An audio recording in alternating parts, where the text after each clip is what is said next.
할렐루야. 자, 우리 옆에 인사 나누겠습니다. 자, 주의 이름으로 사랑합니다. 참 잘 오셨습니다. 자, 앞에 돌아오시면서 한번 인사합시다. 예, 사랑합니다. 잘 오셨습니다.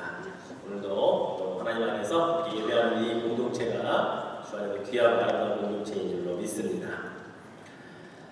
이스라엘 민족은 430년이라고 하는 시간 동안에 애국이라고 하는 나라에서 참으로 어렵고 힘든 생활을 했습니다. 소위 노예로 살았고 또 종살이를 했다고 그렇게 알고 있죠. 그런 이스라엘 백성들이 하나님께 울부짖었습니다. 하나님, 우리를 구원해 주십시오. 하나님이 그 기도를 들으시고 지도자 모세를 그의 형 아론과 함께 세우셨죠. 그리고 그들을 10가지의 제안을 통해서 바로의 소나기로부터 애국에서 출애국을 시켜주셨습니다. 그리고 광야로 인도하셨죠. 자, 광야 40년 동안에 이스라엘 백성들에게 하나님께서 참으로 많은 것들을 이루어 주셨습니다. 그 가운데 첫 번째라고 한다면 그들이 살아가야 할 하나님의 백성으로서 지켜야 할 율법을 완성시켜 주셨습니다. 그래서 모세는 그 율법을 잘 받아서 그가 십계명이라는 이름으로 또는 신명기와 또는 레위기서 성경을 통해서 어떤 율법들이 어떻게 이들이 갖고 살아야 하는지를 잘 기록을 해 주었죠. 자, 또 하나님께서는 이스라엘 백성들과 40년이라고 하는 시간을 광야에서 지낼 때에 그들을 홀로 내버려 두지 않으시고 내가 너희와 함께한다 라는 것을 가르쳐 주시기 위해 성막이라고 하는 것을 만들게 하셨습니다. 그래서 광야 40년 동안에 이 성막은 그들과 벌어지지 않았고 늘 그들의 삶의 터전 중심에 늘 성막이 자리를 하고 있었죠. 예, 성막은 성소와 지성소로 구분을 해놓고 지성소 안에는 우리가 잘 알고 있는 법궤라고 하는 것을 놓아두었습니다.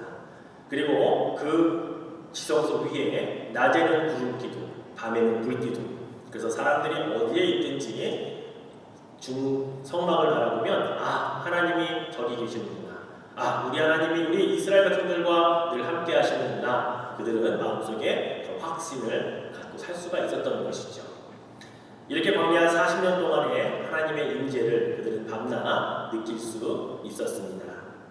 그러다가 가나안 땅으로 여호수아라고 하는 새로운 지도자를 세워서 들어왔을 때만 해도 그때에도 성막을 가지고 들어왔죠. 다만 구름기둥과 불기둥은 더 이상 필요하지 않았습니다. 그러다 이스라엘의 왕이 세워졌죠. 사울왕을 세우고 사울왕이 폐위된 이후에 하나님 정말로 사랑하시는 다윗 왕이 세워졌습니다. 다윗 왕이 자기는 이렇게 아름다운 성전을 궁전에 거하는데 우리 하나님은 너무나 초라한 성막에 거하시니까 하나님을 위하여 성전을 짓고 싶습니다 라고 그렇게 마음에 귀한 감동을 그가 품었었죠. 그런데 하나님은 다윗은 너무나 많은 피를 흘린 왕이었기 때문에 다윗 네가 아니고 네 아들 때 솔로몬 왕 때 내가 그 성전을 지어주면 받겠다라고 말씀하십니다.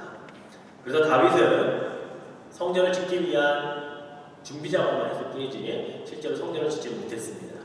드디어 그의 아들 솔로몬 때에 하나님은 하나님의 성전이라고 하는 이름으로 이제 성막이 아닌 성전을 이제 짓게 되는 거죠. 자, 여러분 솔로몬 성전 보셨습니까?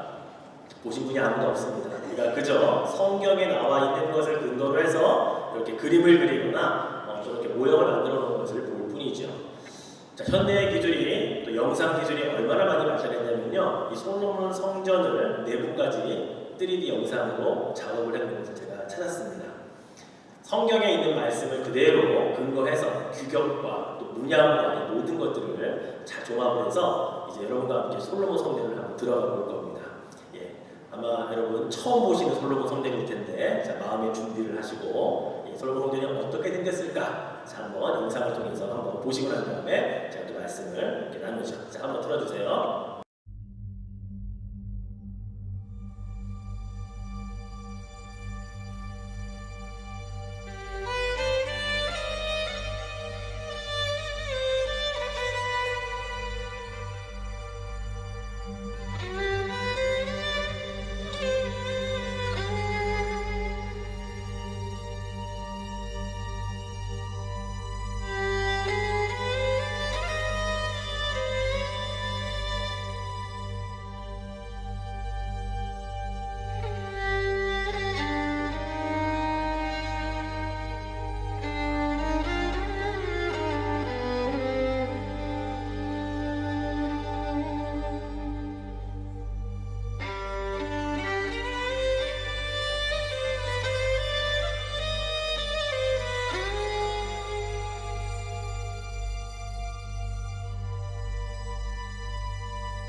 성전 입구에 세워져 있는 이 두 기둥에 대한 이야기를 잠깐 해볼까요? 열왕기상 7장 21절과 22절 말씀에 보면 이 두 기둥에 대해서 이렇게 기록하고 있습니다. 이 두 기둥을 성전의 주랑 앞에 세우되 오른쪽 기둥을 세우고 그 이름을 야긴이라 하고 왼쪽의 기둥을 세우고 그 이름을 보아스라 하였으며 그 기둥 꼭대기에는 백합화 형상이 있더라. 두 기둥의 공사가 끝나니라. 성전 들어가는 입구에 두 기둥을 세우고 그 꼭대기에는 백합화 모양의 형상을 그렇게 만들어 놓으라고 명령하셨습니다. 자, 그렇다면 이 야긴이라고 하는 기둥, 그 다음에 보아스라고 하는 기둥, 어떤 뜻을 가지고 있을까 한번 살펴보죠. 야긴이라고 하는 이 기둥의 뜻은 그가 세울 것이다 라고 하는 뜻을 가지고 있습니다.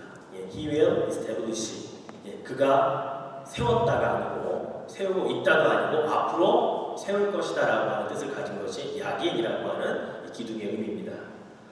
또 보아스라고 하는 이런 기둥의 의미는 그에게 능력이 있다. He has a strength, he has a power. 이런 뜻을 가지고 있어요.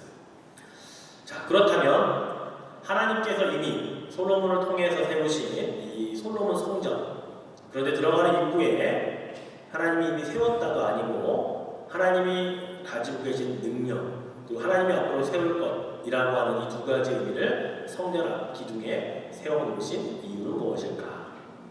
학자들이 연구를 많이 했죠. 그래서 내린 결론이 이것입니다. 지금 하나님이 솔로몬을 통해 만들어 놓으신 솔로몬 성전은 완전한 하나님의 성전이 아니다라고 하는 결론입니다. 이것은 나도 여러분 아시겠지만 이 성전은 무너지고 없어지죠. 즉 그 누구도 솔로몬 성전이 어떻게 생겼었는지 지금 우리 시대에 알 수 있는 사람은 아무도 없습니다. 다만 성경을 보고 추측하고 상상할 뿐이죠.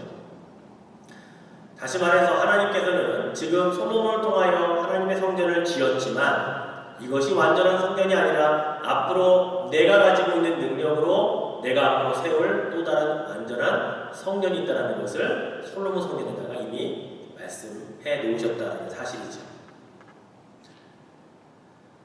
여러분, 하나님의 능력으로 그 아들 예수 그리스도를 이 땅에 보내주셨습니다.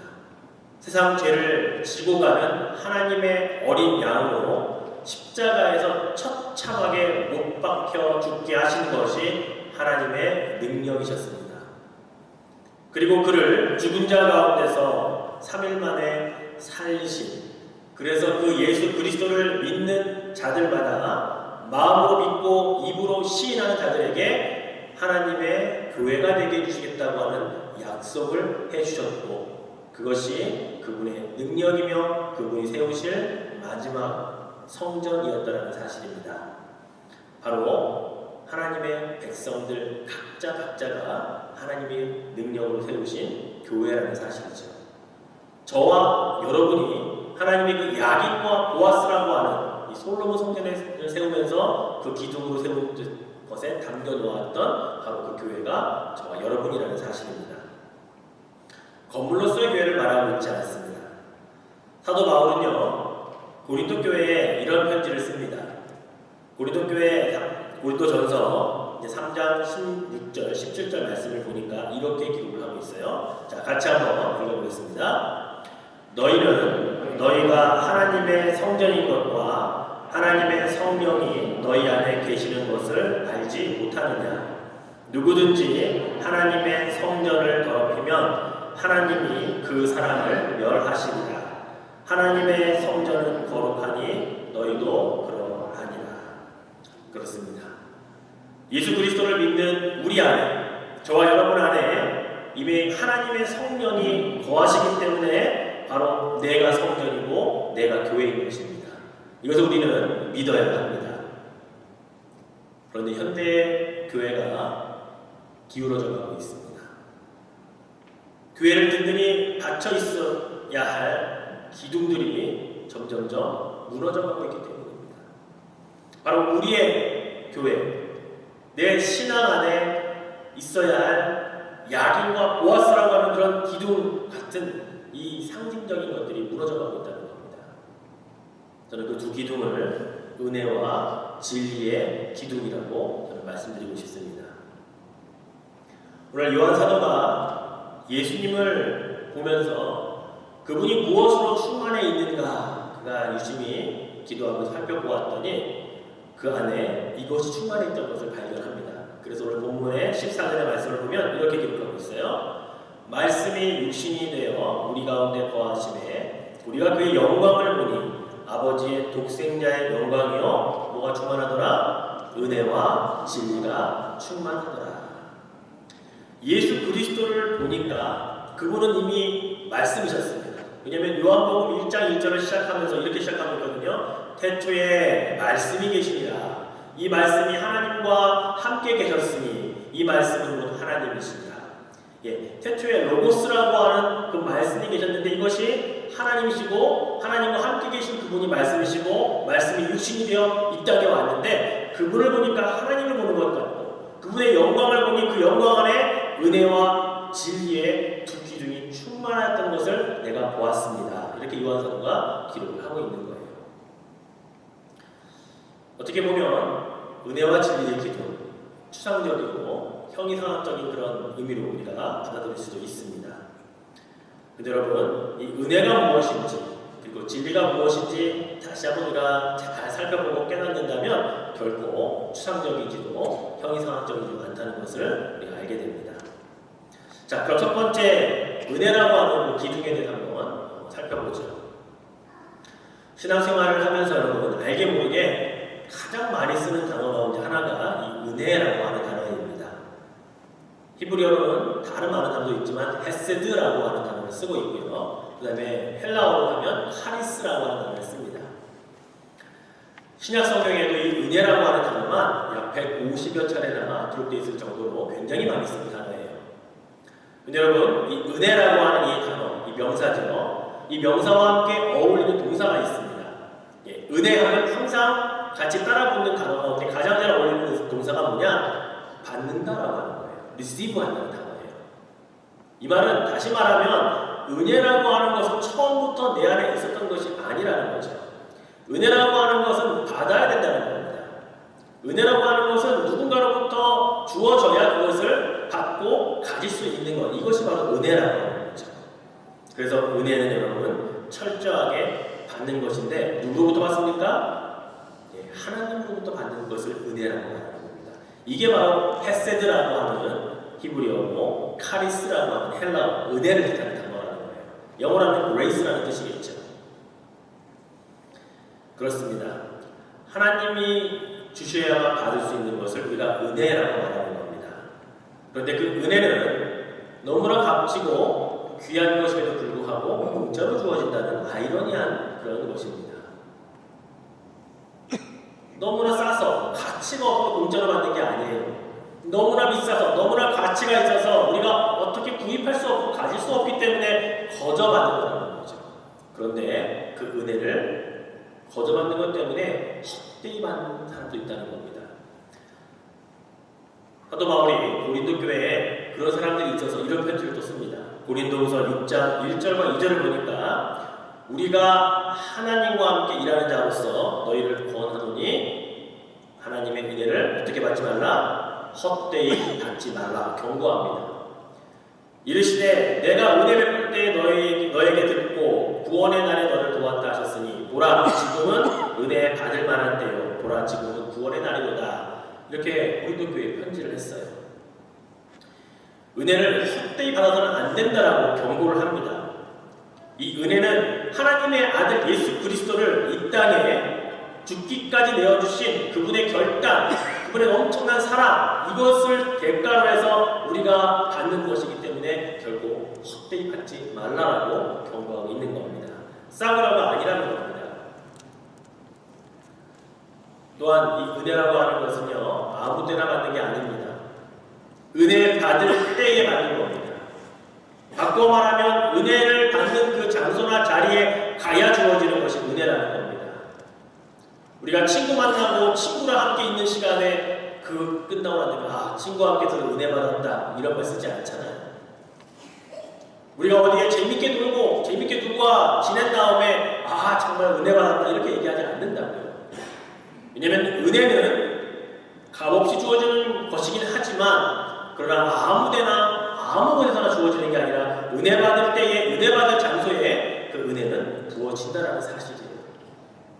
내가 거기에 있지 아니하면 그것을 받을 수가 없는 겁니다. 주시는 분에 의해서 그 자리에 가 있어야 받는 것이라는 것이죠. 여러분 생각해 보세요. 여러분이 은혜 받았습니다라는 말을 언제 가장 많이 사용하시나요? 예, 가끔 보면 설교 예배 끝나고 나갈 때 저한테 목사님 은혜 받았습니다 이렇게 말씀하시는 분이 계셔요. 이게 제가 여러분에게 은혜를 줬다는 얘기가 아니잖아요. 하나님의 은혜를 이 예배 가운데 함께 누렸습니다 라고 저에게 그냥 말씀해 주신 거고, 저는 그걸 듣고 하나님이 오늘 우리 성도들에게 은혜를 주셨구나 이렇게 믿고 감사하는 거잖아요. 예, 이렇게 은혜 받을 자리에 있어야 은혜 받았다라는 말을 쓰는 거예요.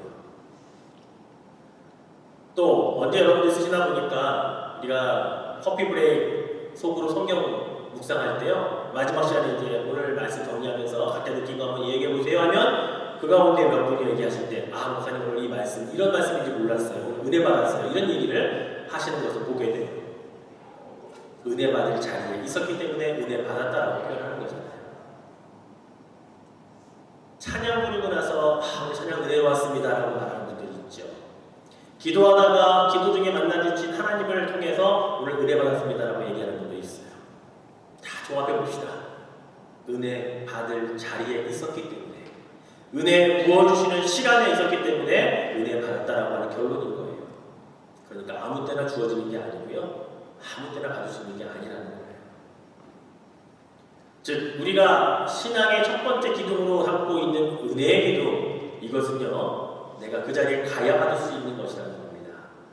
내가 그렇게 사모하고 그 부어지는 자리에 가 있을 때에, 말씀을 듣는 자리, 예배하는 자리, 찬양하는 자리, 기도하는 자리에 있을 때에 그것이 바로 부어지고 내가 가질 수 있는 것, 이게 바로 은혜라고 하는 사실이에요.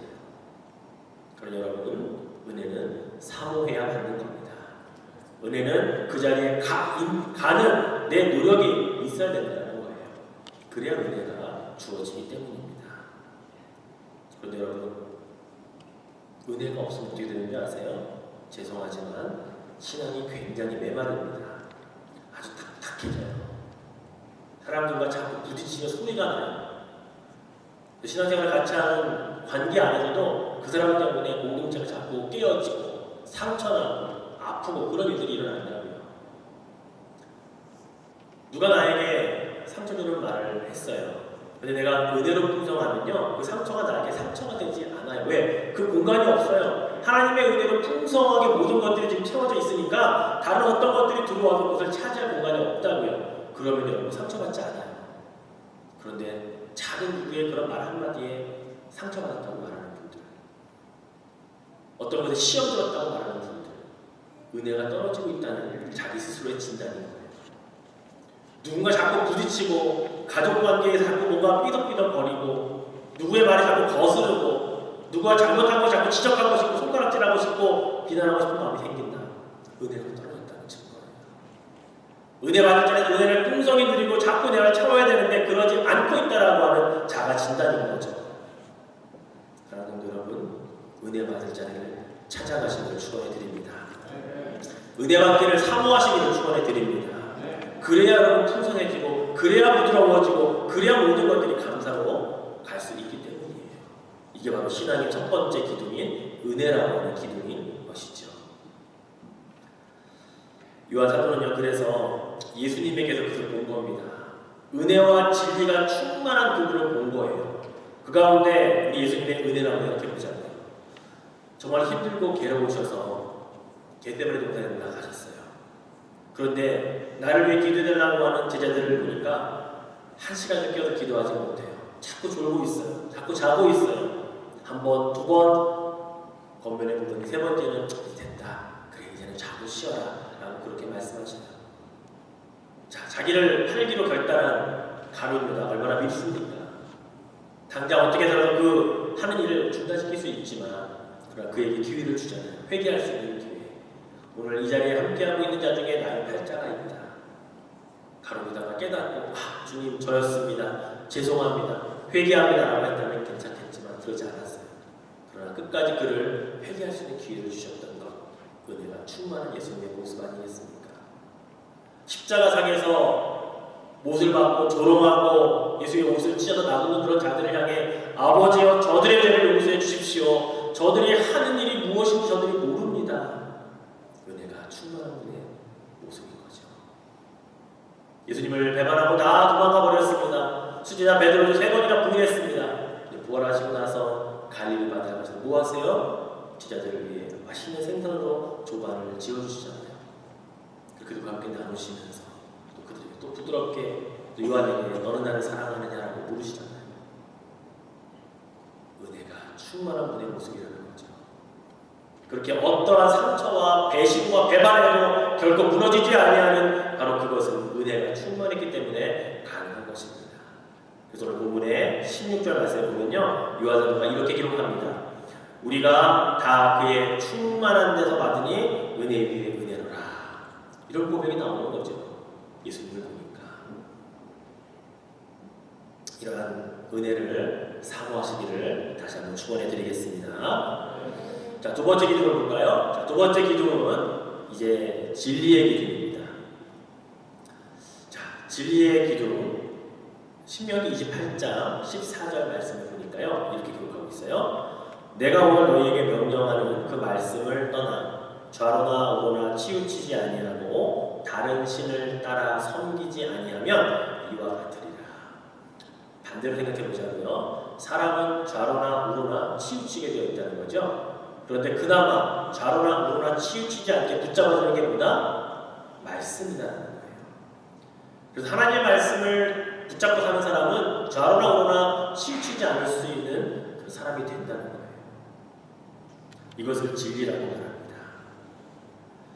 예수님께서 이렇게 말씀하셨어요. 내가 곧 길이요 진리요 생명이니. 진리, 말씀인 거죠.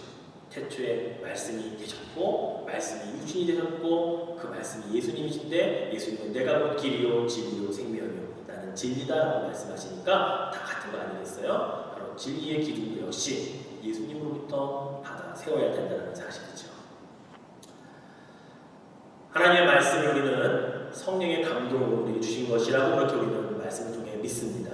근데 그 말씀은 어떤 능력이 있습니까? 좌우의 날선 검보다도 훨씬 더 유리해서 우리의 심령과 우리의 골수를 쪼개기까지 하며 우리를 바르게 하고 유익하게 하고 우리를 온전하게 하는 데 사용되는 것이 주의 말씀이다라고 그렇게 알고 있습니다. 맞습니다. 그래서 사도 바울도 사도행전에 보면 사도행전 20장 32절에 이렇게 기록하고 있어요. 지금 내가 여러분을 주와 및 그 은혜의 말씀에 부탁하노니 그 말씀이 여러분을 능히 든든히 세우사 거룩하게 하시는 이는 모든 자 가운데 기업이 있게 하시리라. 예.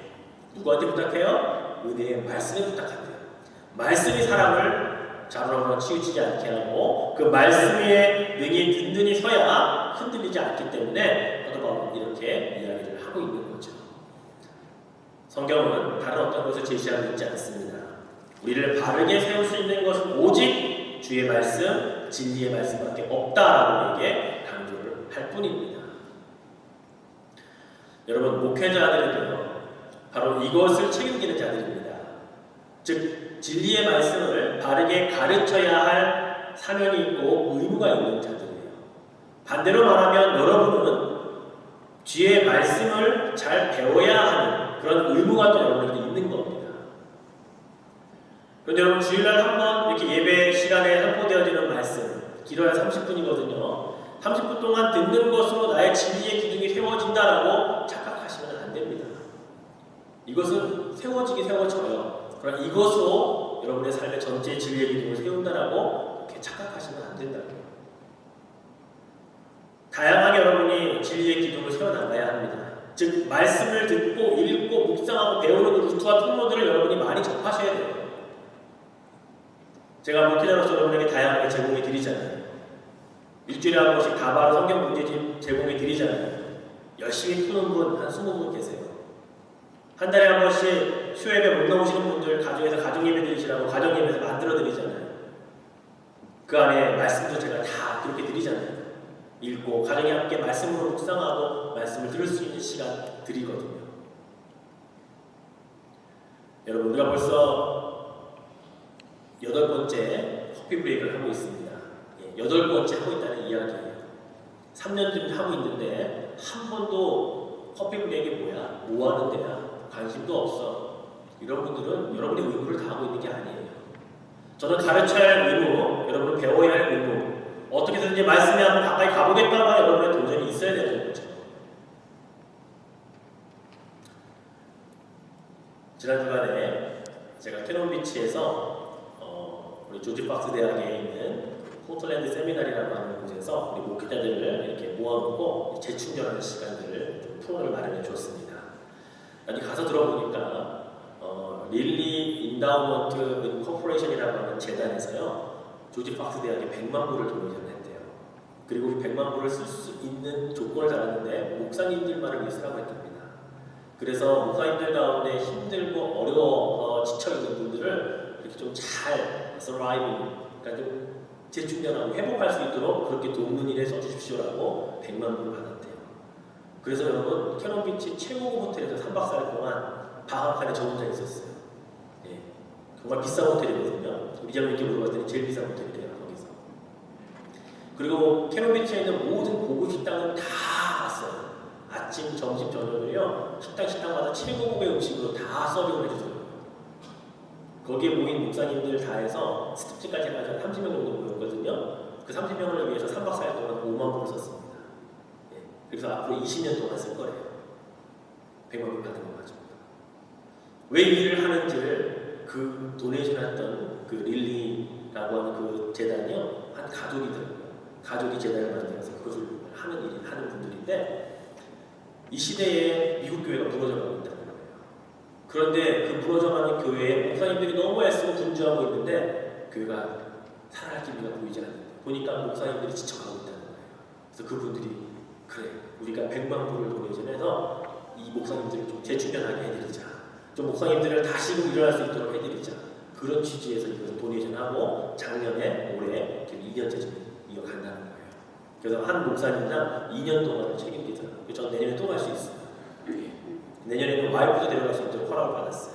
좋은 방에 혼자 있으니까 목사님들이 다들 우리 와이프도 오면 좋은데 그러시더라고요.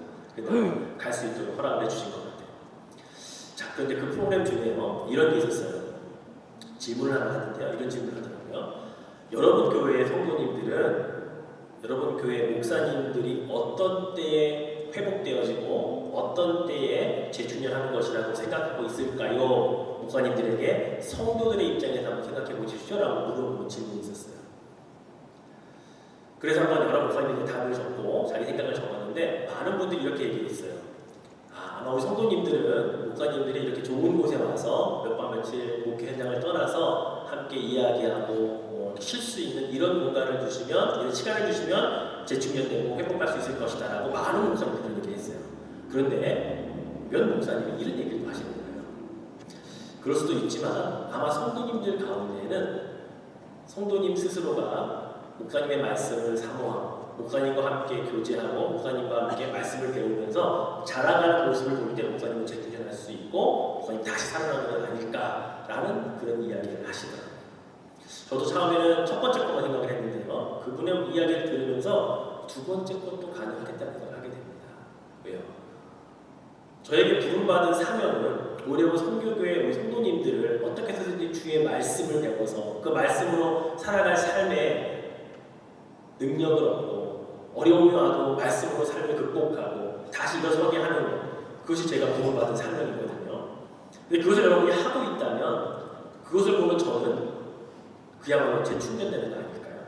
새롭게 뭔가 자꾸 해야 되고 자꾸 하고 싶은 마음들이 생겨나는 게 아닐까요? 그런데 저는 최선을 다해서 여러분에게 여러 가지 루트를 통해 말씀을 자꾸 드리려고 하는데 여러분이 반응하지 않으면요. 저는 그냥 계속 밖으로 나가서 쉬어야죠. 좋은 데 가서 쉬고 와야죠. 충전하기 위해서. 은혜의 기둥도 마찬가지지만 진리의 기둥도 똑같은 것 같아요. 그래서 진리의 기둥을 세워가는 것은 저와 여러분이 같이 뭔가 반응이 있어야 돼요. 저만 열심히 아무리 뭔가 준비하고 열심히 해도 여러분이 반응하지 않으면 진리의 기둥을 세울 수가 없어요. 진리의 기둥을 세워야 여러분의 신앙의 두 개가 같이 설 수 있기 때문에 여러분 이것은 함께 해야 된다는 얘기거든요. 그래서 여러분 세상에 전도하는 사람들, 밖에 나가 전도하는 사람들을 전도제가 좀 뿌리죠.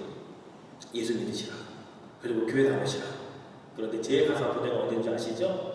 받고 전도지 버리고 그냥 가는 분들, 정말 마음 아플 것 같아요. 우리가 해봐서 알고 또 봐서 알아요. 근데 여러분, 그게 교회 밖에서만 있는 게 아니더라고요.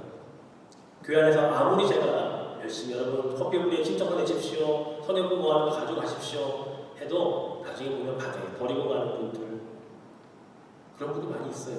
여러분 모르시죠? 제가 마지막 성경 정리하면서 다 주는다고, 성경으로 같이 주어서 같이 가져갑니다. 이렇게 세상 사람들만 그런 일 하는 줄 알았더니 믿는 자들 안에서 그냥 그런 걸 같이 있게 하지 않는 분들 그렇게 하더라고요. 진리의 기둥은 여러분 그렇게 세워지는 게 아닙니다. 정말 마음의 열정을 가지고 하나님 말씀을 내가 사모하고 그 자리를 찾아가서 배우고 익히고 하는 시간들을 투자하고 가치를 부여해야 진리의 기둥이 세워진다.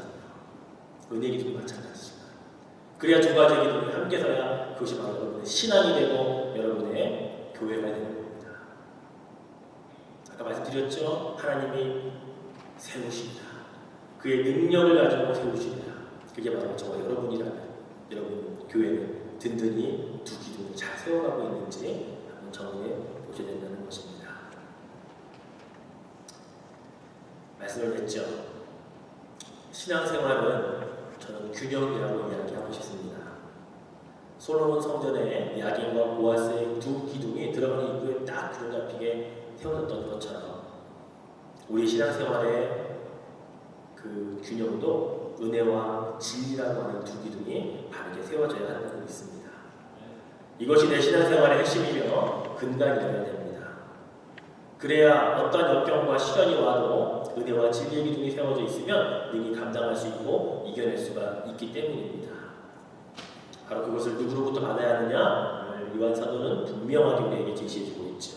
마지막 17절 부분 같이 한번 읽어보죠. 율법은 모세로 말미암아 주어진 것이요 은혜와 진리는 예수 그리스도로 말미암아 온 것이라. 아멘. 그렇습니다. 은혜와 진리로 충만한 예수 그리스도를 통해 우리는 다시금 우리 신앙의 기본기, 이 은혜와 진리의 기둥, 두 기둥을 세워나가야 하는 겁니다. 과거 삼풍백화점 무너졌을 때, 그리고 성수대교가 무너졌을 때 아무도 그런 것들이 무너지리라고 상상하지 못했을 겁니다. 근데 무너진 이유와 원인을 여러분 보니까 어때요? 기초공사가 부실했다 그러고요, 점검이나 그런 인스펙션을 잘못했다 그러고요. 여러분의 신앙도 지금 보기에는 다 멀쩡한 것 같죠. 그런데 나도 모르게 언젠가 무너져 내리는 때가 올 수 있다는 사실을 알아야 됩니다. 은혜와 진리의 기둥을 바로 세우고 있지 않으면, 그 기둥을 점검하지 않으면 그렇게 무너질 수도 있다는 사실입니다. 여러분, 신앙은요, 은혜와 진리라고 하는 이 기둥 위에 거기에 봉사라고 하는 씨앗을 심는 거예요.